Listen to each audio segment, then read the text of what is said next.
All right, we're here today. Hard to Kill, episode 26. We're here today with Mr. Chief Pink Mist. Sean, what's your last name, brother? I don't want to butcher it. Ambriz. No, you're Say, good. say again. Ambriz. Ambriz, Ambriz, yeah. okay. What's a Chief Pink Mist, bro. I gotta compliment Oh yeah, the great name. creativity, Great bro. name. Oh yeah. That Thank you. that is top notch. You Man. smiled after you came up with that. Come on, that's a good one. Brush your shoulder. Go Yeah. ahead. Well, I mean, I'm Native American, so I had to add that in there, and then I couldn't think of what else. And I've always enjoyed the sight of Pink Mist. So There you go. Yeah, Don't get me chubby. no shit. So give us a brief background, my friend. Yeah, tell me your story, dude. so I'm 34 years old. I am from Los Angeles, California. I originally joined, like every other 18-year-old asshole who wanted to do 5 years and get out, go work a police force somewhere. I wanted to go back to LAPD, and I just enjoyed this job too much, so I never really went back. Now I'm about to hit my 15-year mark this Wow, month. good for you. Thank you. Yeah, and so I joined to be a military police officer, thinking again, dumb 18-year-old. Oh, it's transferable, and I've never actually done the job of an MP. I've never pulled anyone over. I've never written a ticket. I've had a very abnormal career. So I'm a 31 Bravo MP by heart, but I was a medic my first deployment, and I wouldn't call it a sniper, but a designated squad marksman Okay. my second, as well as a medic again my second deployment, where we just didn't have a medic. And I was gonna say, explain that. How did you get fopped over to the medic? yeah, so when the war was super hot, right before the surge, Afghanistan being a non-contiguous battlefield, meaning not a front line, and it's just, pockets of resistance, pockets of combat outposts and stuff like that. Um, there was only one platoon medic, and so a lot of the time our platoon was getting split up down to the squad level, and they were pretty much the Army was accepting EMT, and so they sent me to EMT school on base, and it was pretty much what 68 whiskeys go through for their AIT, and I went through a month and a half uh, of EMT school. It was 7 days a week. Weekends I worked in the ER or the ambulance. And then when I got done, I thought it was just like a kind of a cool school to have. And then they were like, when I got to Afghanistan, they're like, hey, get in the aid station. And I'm like, bro, I never had an interest in the medical field. I had no experience. They were like, yeah, too fucking bad. So that's how I Don't give me that, bro. Don't tell me you just you rose your hand to volunteer. You must have some kind of passion for it, no? Well, now I do, yeah. But honestly, I mean, no lies. Essentially, it was just my platoon sergeant. Well, let's be real. That's how it was back in the day. I had a good PT score. That's all it was. Yeah, I was gonna say, dude. Yeah, they don't pick the heavy hitters to go to that school. That's all they gauge you on. Like they look at that. Oh, he must be all right, dude. For real. Yeah, I'm gonna be real. That's all it really was. And I looked at him, and I honestly had no experience in the medical world. I knew nothing. So he was like, "Do you want to go to this school, EMT school?" I'm like, "What's that?" He's like, "I don't know, man. It's a fucking month and a half away from the company. You want to go?" And I was like, "Looks good." Yes. So yeah, I did it. So and I had 113 casualties I worked on in my first 4 months. So wow. Yeah. Okay. But yeah. So then and then I did the 2 deployments, and like I said, I've been in for 15 years now, and yeah, that's about it. Fucking stud over here, dude. Jesus. Yeah, okay. Well, I would you say you're happy you did it? Would you say you're happy you went? Oh my God. Yeah. Yeah. I am. I don't regret any of that. It was a huge learning experience, especially for someone who didn't like raise their hand, say I'll be a medic, who didn't join for that, there were no expectations, because I never thought I would find myself. And then I found myself going through all these experiences, being put in these positions, getting thrown into the deep of these mountains in Afghanistan. Yep. On some of the craziest battles I never thought in a million years I'd be a part of. What part of Afghanistan were you operating in? RC East, so the Kunar province. If you've seen the old documentary Korangal, come on, of course. Yeah. Don't insult me like that. so Korangal, The Lone Survivor, and the new movie on Netflix called The Outpost. The Outpost was actually my unit, 361 Cav 4. No shit. Yeah, I wasn't at the outpost. We were 6 miles south, but that was our unit. And when I was a medic, I worked on the guys when they came into the aid station. So we were getting spun up for QRF to get in there. But as you saw in the movie, well, what they didn't really show in the movie was that they couldn't get QRF in, and I so figured. we were getting spun up for it, and there was 4 Apache gunships that went in. All 4 of them came out shot up, and so they just couldn't get us in. And so I stayed at the aid station. I waited for when the battle was essentially over, and they came to Fob Bostic where I was at, and we were like a roll 2 aid station, so we controlled all of RC East, and I worked on some of those guys and stuff. So I've always wondered this, and don't get me wrong, I understand it's completely different. What's the drop off or the difference really? The significant differences in combat between where you were at in the mountains in the I don't even know if you want to call it forest or Green zone is what we green called zone, it. yeah, but compared to banging it out in the desert. Well, I was never down south. The furthest south I went on my second deployment, I was in Jalalabad for a couple months, and Oh, they I was moved there us as well. right back up into the mountains. So Gotcha. I don't know much about desert fighting. We came from both my deployments I deployed out of Carson, so we trained mountain warfare quite a bit. We used elevation to our advantage, and the fighting up the. I can't speak for the fighting down south, but I for the Mujahideen or the post Mujahideen, the guys who were trained by them, it was pre-ISIS, before ISIS became ISIS, and obviously the Taliban. And we also fought a few foreign fighters, some Czechoslovakian snipers that were really Really? good.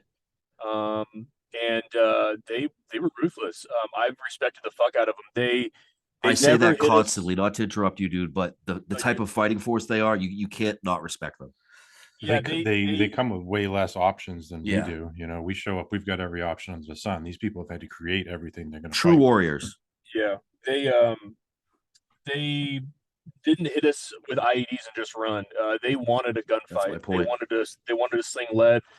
And they were very good at using the cave systems, blankets to cover themselves up during when air cover was coming over infrared and heat signatures. They knew how to fight in the terrain, and I watched as their TTPs essentially changed from my first to second deployment, where or my first deployment. I saw it a lot my second, but first deployment they their tactics started changing where they would hit you up what we call a high-low attack. They'd hit you up high in the mountains.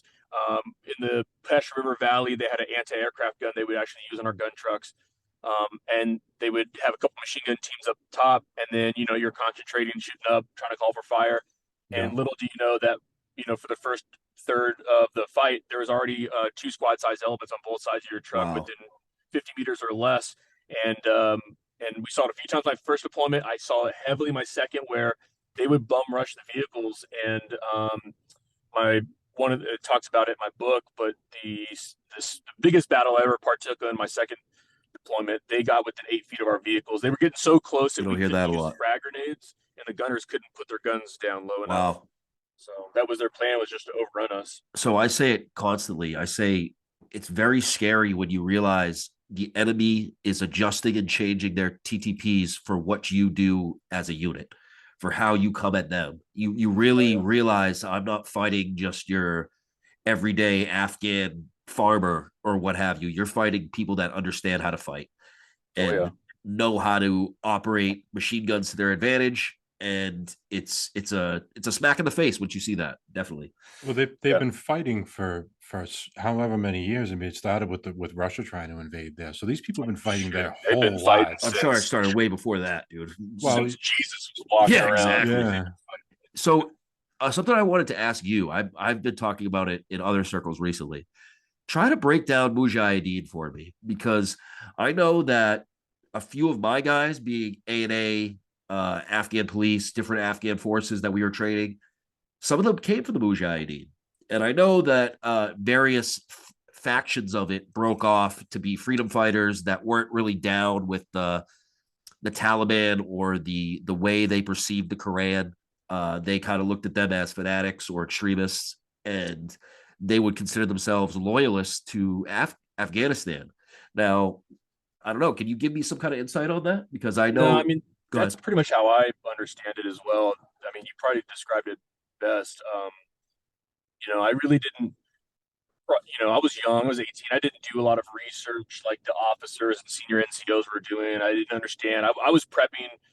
We were scheduled to go to Iraq in August 2009, and then the day I got promoted to PFC, my commander broke the news to us. He was like, "Hey, we're going to Afghanistan in 30 days." And so it was a quick, I just never expected it. I didn't really understand the history of it, but I mean, I think you described it best. And some of the older Mujahideen fighters, like specifically the Korangal, our interpreters. The Korangal is 6 miles long, 2 miles wide. It's very small, but it's the most dangerous valley in the entire country. And at one point, if you took every bomb, mortar, artillery round that was dropped in the entire country of Afghanistan as a whole, 70% of every ordnance falls in that valley. I heard that. Yeah, Insane. that's fucking wild. It's extremely dangerous, and the fighters, the people in that valley, they speak a different dialect of language where our interpreters couldn't understand them. They were very separated from the entire world. It was like walking into another dimension of reality that you just can't fathom. And they were just amazing fighters. The terrain is more hectic in there than it was the Pesh. So I love talking to you because we are very similar. I was a MP as well, and I was field my whole time pretty much. And it's strange talking and telling people that you're an MP, but I was a machine gunner. That was my job. Yeah. I got attached to an infantry unit, and I really love what I did because I got to see a side that I didn't expect to, and the type of fighting we did, and just I hear how you're talking, and we're very very similar, and I appreciate your outlook on it because it's good talking to someone from the army that is similar to what I did. Now, I would love you to tell me a little bit about actually give me what were the differences between your two deployments. Not much. I mean, I was in the same location essentially. The only difference was I was a PFC on my first one, a sergeant my second. The mission essentially was the same, except we were part of a major operation on my second deployment. We So my operating with the first, same crew, same guys. no, I mean there were a couple guys that were with me on my first deployment that it was a sister company, a separate company. So Okay. I deployed my first time at 9 to 10, and we were part of that big surge. We pushed into the mountains. We were trying to, a lot of hearts and minds, and start the battle handoff to the Afghan people. Um, and in the book, I talk a little about. I lean heavily on my experience as a medic that first deployment, Could you give me the and name of then it? The name of your book? Ghost of the Valley. Ghost of the Valley. Grab a Um, copy, guys. Yeah. and uh, and yeah, and then like chapter 5 talks probably the worst day of my life. It wasn't the biggest battle, but it was the biggest situation. The synopsis of it was essentially, the movie The Outpost we were talking about. Those enemy fighters that would ultimately overrun Cop Keating, those 300 to 400 enemy fighters, they would use us as target practice. Essentially, 28 days before they overran Cop Keating, Wow. we found ourselves in a situation where they were starting to move into country. They were starting to array their forces, and they were getting ready to go up to Cop Keating. En route, they essentially had this big battle in Saw Valley where Bin Laden was still alive. This is one of his safe houses, and it was a very kinetic area on the border. And a Cav unit that I was attached to, 361 Cav, they went up a mountain, and they got told some bad information. They got cut off by what was told by one sniper. We got called in to go be the medevac, and we rolled up into this valley, and it essentially became a rescue mission. There was an infantry first sergeant there, and he was asking for volunteers, and my team leaders and myself. So I was the only private, the only soldier to raise their hand, and then it was a bunch of other sergeants, staff sergeants. There's 8 of us total that went up this mountain, and it turned into a Black Hawk Down situation where just kind of, I don't want to compare it to Black Hawk Down, but it just got progressively worse. Where we got told they were 200 meters up this mountain, and we got up to 200 meters, but because the radio communication was breaking up because of the high incline mountains, we got up there and they're like, "Hey, we're at 200 meters. Like, where are you guys?" And they said negative. We said 2,000, and so Oh, Oh, oh, we had no water, no food. I had no medical equipment, and then it turned into dodging snipers up this mountain until we got parallel with the casualties. And a come to find out, it was 3 snipers. One of them was a Czechoslovakian sniper that had over 300 American killed or wounded under his belt since the start of the war.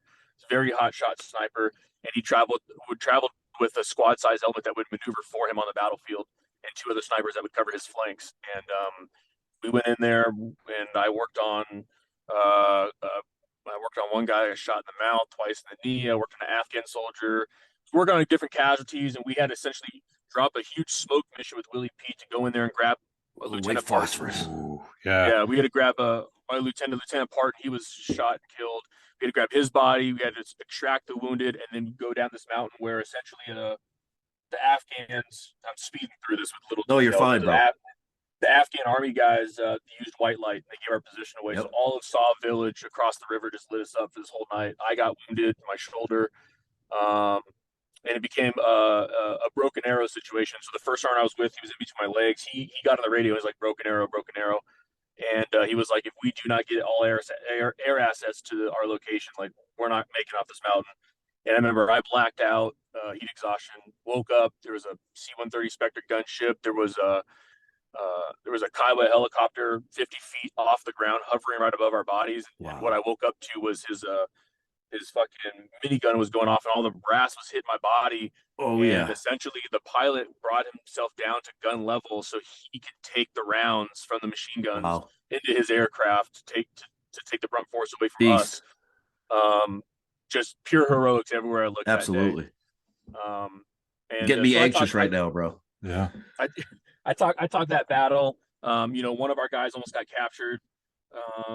We got spread out. It was just dark. Nothing. Flashlights weren't working. MPGs were going out. Infrared chem lights weren't working. And we were essentially kicking rocks off of ledges to figure out, was it 3 feet or 30 feet? And we would just fall off that and go to the next ledge. Those are the little details that I hear that I know exactly what you're talking about. And I know you were there. I know that you were in some wild bush right there, my friend. Yeah. And go ahead. Yeah, I'm sorry. So yeah, I talked that big battle and then how I dealt with it, and then we got back to Fort Carson, and I just wanted to go back to Afghanistan. I took, you're supposed to take 12 months off as dwell time, but I did 8, and I volunteered to go with the sister company, and that's when I became a team leader as a sergeant, and I had 3 soldiers, and I was working as a medic again because we didn't have one, and then designated squad marksman, where they attached us to like a recon platoon, and they taught us stalking techniques, fucking ballistics, the works. I got an M14 EBR sniper rifle, and that deployment was the biggest battle in which I kind of described.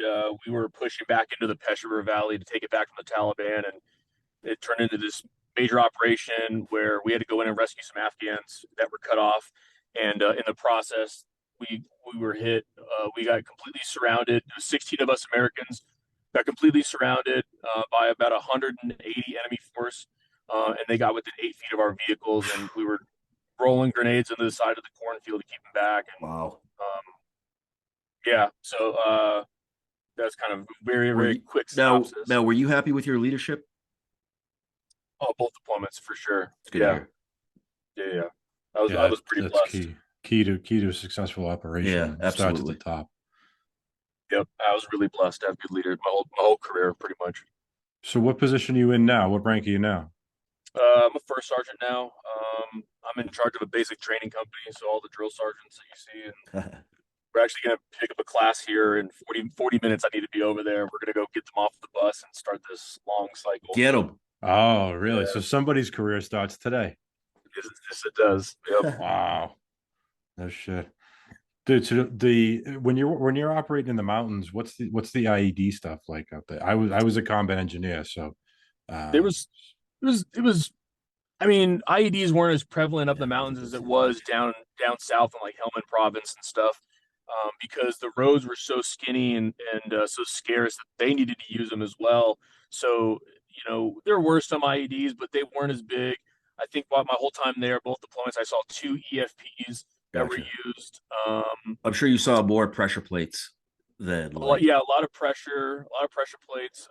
But yeah, it was mainly just gunfight. They just wanted a fucking good old school bang it out. Yep. Sure. So, kind of a different question. I'm more so thinking about like Kabul and how it ended for us over there. Mhm. Are you happy with what you guys did over there? Or do you feel accomplished? Um,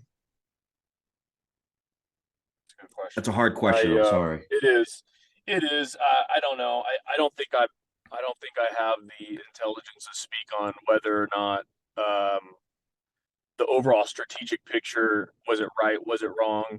Do I believe that it could have gone better? Yes. Do I believe that we set up a lot of people in Afghan that helped us out for many years for failure? Yes. Yeah, I think we exactly. could have done I a feel the better same job. way. Lost millions of dollars of equipment that we just left there. Yep. I think organizationally, it could have administratively, it could have been done a lot better. It was just done too quick, too Yeah, fast, and exactly. we set ourselves up for failure. So it hurt. I mean, not long after he pulled out, one of my terps I was very close to on Facebook still, he got killed. A Oh, lot I'm of sorry to people, hear that. Yeah. a lot of people were getting killed, once we left. And so I think we could have done a better job on working with Protected the those people, Taliban, or yeah, protecting those exactly. people, getting them Yeah. out. So, I yeah. saw I saw that a lot as well. A lot of guys that, actually were there putting rounds down range with me. They didn't make it when we left. We kind Yep. of set them up for, as you put it beautifully, babe. We set them up for failure with that. And we were kind of just trying to speed up operation tempo, get out of there as quick as we can. And a lot of that stuff just got left behind. And it's Yeah, it's shitty, sad.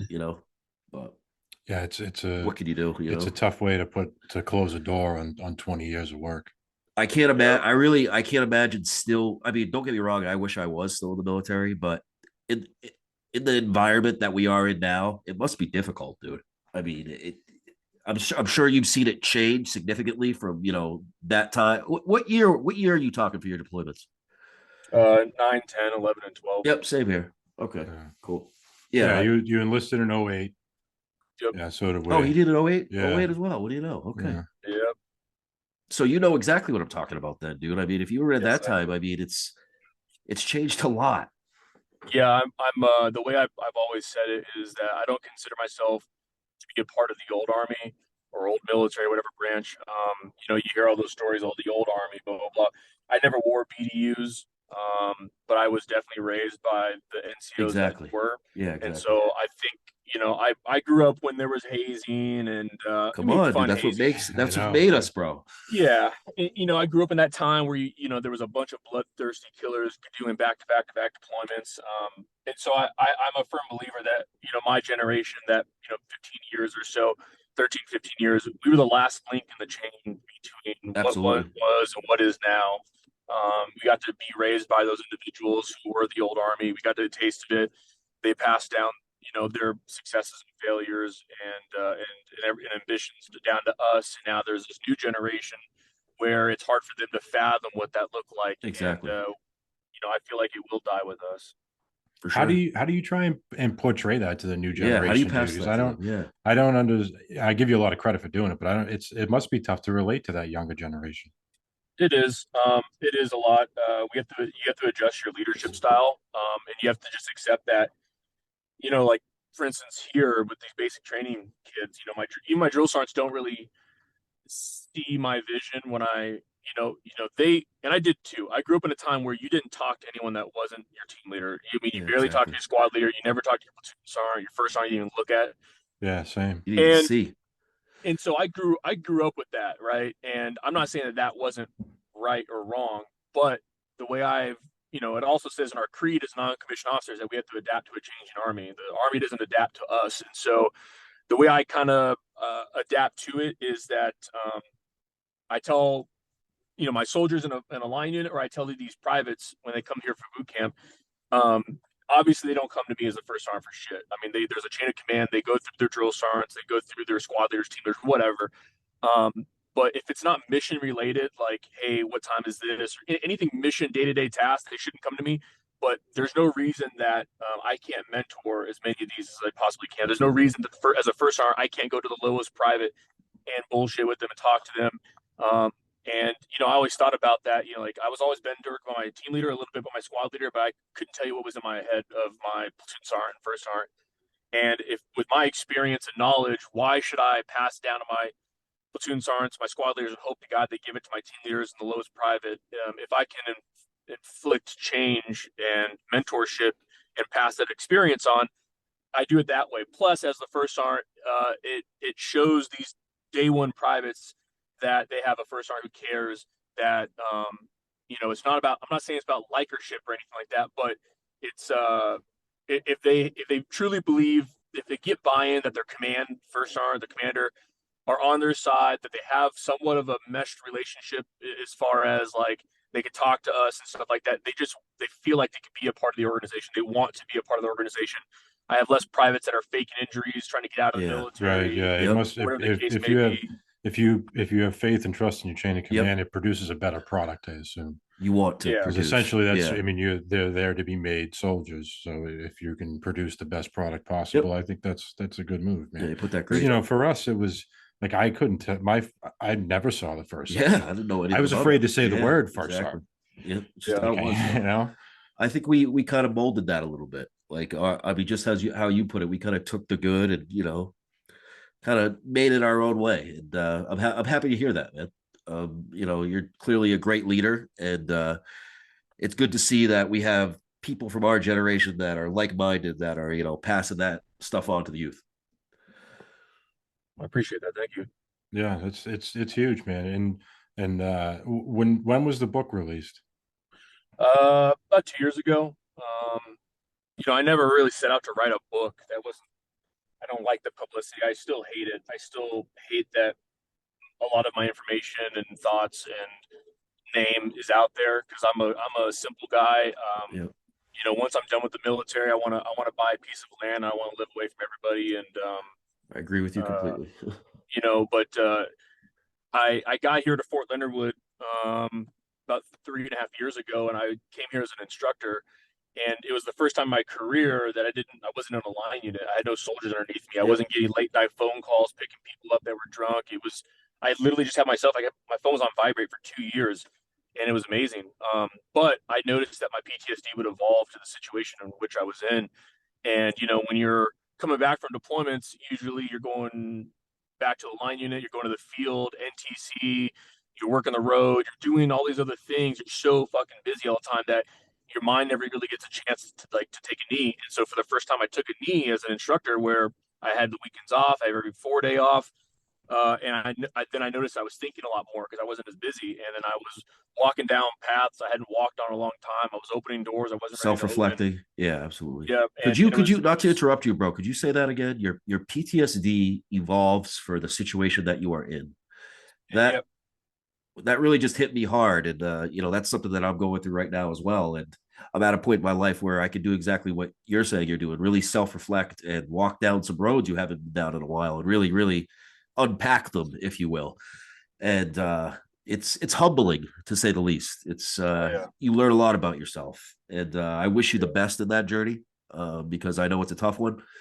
And I think that's a whole other podcast, bro. Just talking about that beast and what really goes on into that. But I would definitely like to have it for another one, because I'd like to know what that's like while being still active. Absolutely. I know what it's like to have to deal with it on the civilian sector. I got, after my last deployment, I was out within 7 months. So I lived in the barracks. I was a corporal. I lived in the barracks. I lived with all the dudes I deployed with, and being taken away from that scenario and plopped back into civilian world, just like you said, going to being an instructor, your mind has so much more time to wander, or to go open those doors. You know what I mean? When you're active, you don't have the time for that. Or you got fucking Jimmy next door who's looking to crush a 12-pack. So it's like it's not a concern. But when you step away from that, just like going to be an instructor, when your mind has that time to wander, that's when you really shit sets in. Yeah, absolutely. Yeah, exactly. Yeah. But hey, I know you're limited on time right now, bro. We are as well. But hey, thank you so much for coming on today, dude. I've followed you just for a little bit now, and I love the vibe you have going on, the path that you're taking. And bro, we'd love to get you on board and talk a little bit more. But yeah, man. Anytime you guys need something, just hit me up. One more plug for the book. Yeah, the title is Ghost of the Valley. It's on Amazon, Nook, Kindle, and then we also have Audible, which the Audible book is a little unique. It's dual narrated, so when you read the actual Oh, book, that's you know, sick. That is cool. you're reading like a like say a battle, for instance, right? And it's in the narrator. My publisher hired like this guy with the sexy radio voice, and he is reading the book. And the way I wrote the book is a lot of times when I engage with somebody and I'm talking, or I'm having like my own internal thoughts of like what I was thinking in that moment. That's all in the book. And then I went to a recording studio and I recorded. So when So I your actually voice talk is to in it too. people, yeah, when I actually talk to people in the book and things are going on in the battles, or I'm having these internal thoughts in my head, my voice will actually interject on the audible, and you'll hear That's that as awesome. well. That's sick. Yeah. So everyone check it out. Goes to the Valley. Yeah. And First Sergeant, thanks for coming with us today. We hope to see you soon. We wish you the best. Hard to kill. stay in touch. I appreciate you guys. Thank you very much. Be easy, brother. Later. Fucking great interview right there, dude. Yeah. Wow. We gotta get him back on, dude. And quick to the point, crisp, good That's questions. exactly good how I questions, wanted that. Good conversation. Perfect.